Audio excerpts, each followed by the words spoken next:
Patient ہے، female patient 40s میں ہے اور اوور ویٹ بھی ہے اور اس کے بچے بھی ہیں، وہ محسوس کرتی ہے کہ میرے پیٹ کے اوپر کے حصے میں درد ہو رہا ہے۔ اب وہ ڈاکٹرز کے پاس جاتی ہے اور ڈاکٹر اس کو الٹرا ساؤنڈ ایڈوائز کرتے ہیں، اور جب الٹرا ساؤنڈ ہوتا ہے تو اس میں پتہ چلتا ہے کہ ان کے تو پتے میں کئی ساری پتھریاں ہیں۔ ہمارے میڈیکل میں ایک 4F کا فارمولہ ہے، اگر 4F ہیں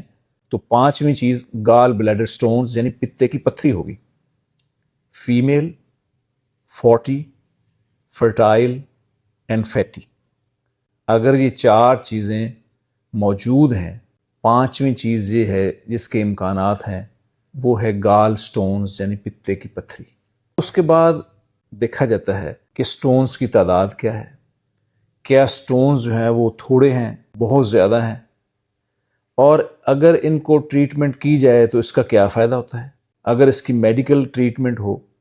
تو کتنے دیر میں یہ سٹونز ڈیزالو ہو سکتے ہیں، اور اگر ان کا آپریشن ہو تو آپریشن کے کیا فائدے ہیں، اور اس آپریشن کے کیا آفٹر ایفیکٹس ہو سکتے ہیں، اس کے کیا نقصانات ہو سکتے ہیں۔ تو میڈیکل میں کچھ میڈیسنز ایسی بھی ہیں کہ اگر وہ 1 سال سے 1.5-2 سال تک استعمال کی جائیں تو وہ گال سٹونز کو یعنی پتے کی پتھری کو ڈیزالو کر دیتی ہیں، لیکن وہ کم از کم 1.5-2 سال تک استعمال کرنی ہوتی ہیں، اور اس کے ساتھ ہیلدی لائف سٹائل اپنانا ہوتا ہے اور ڈاکٹر کے مشورے کے ساتھ مسلسل رہنا پڑتا ہے۔ لیکن اگر پیشنٹ ایسا ہے کہ اس کے گال بلیڈر کی نیک میں سٹون پھنس گیا ہے، یا کامن بائل ڈکٹ جو کہ پتے سے نالی صفرا کو لے کر آنت کی طرف جا رہی ہے، اس میں سٹون پھنس گیا ہے، تو ایسی صورتحال میں ایمرجنسی کے طور پر اس کا آپریشن بھی کرنا پڑتا ہے۔ اب اس کے آپریشن کے بعد کچھ مسائل مریضہ کو سامنا کرنا پڑتا ہے۔ ان میں سب سے پہلے ہے بدہضمی، کیونکہ قدرت کا اللہ تعالیٰ کی طرف سے ایک نظام ایسا ہے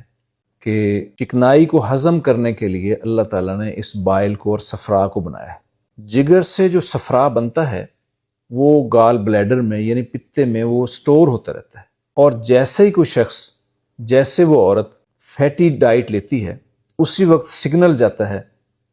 گال بلیڈر کی طرف، اور گال بلیڈر جو ہے وہ کانٹریکٹ ہوتا ہے، اس سے بائل اچھی خاصی مقدار میں نکل کر چھوٹی آنت کے شروع کے حصے میں آتی ہے، اور وہاں پر چکنائی کو ہضم کرنے کے لیے، اس کو ڈیزالو کرنے کے لیے وہ بائل استعمال ہوتی ہے، اور یہ ہاضمے کا پروسیس ایسے چلتا ہے۔ آپریشن کے بعد صفرا یعنی بائل کے سٹوریج کا سسٹم ختم ہو جاتا ہے، اور ہر وقت صفرا یعنی بائل چھوٹی آنت پر گرتی رہتی ہے، جس سے وہاں پر سوزش ہو جاتی ہے، اور کئی دفعہ عورتوں کو درد محسوس ہوتا رہتا ہے۔ دوسری کہ جب فیٹی ڈائٹ لی جاتی ہے تو چونکہ پہلے تو سسٹم تھا کہ یکدم صفرا اور بائل اچھی خاصی مقدار میں آ کر اس کو ہضم کرتی تھی، لیکن اب وہ سسٹم نہیں رہتا، اس لیے چکنائی ہضم نہیں ہوتی،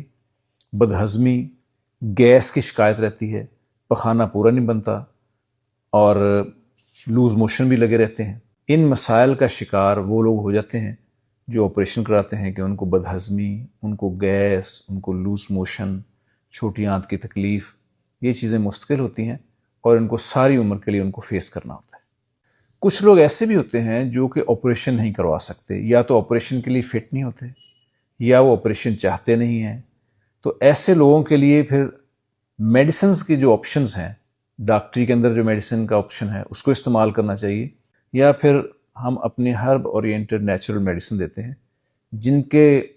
کچھ ماہ کے استعمال سے نہ صرف گال سٹون کا سائز کم ہونا شروع ہو جاتا ہے،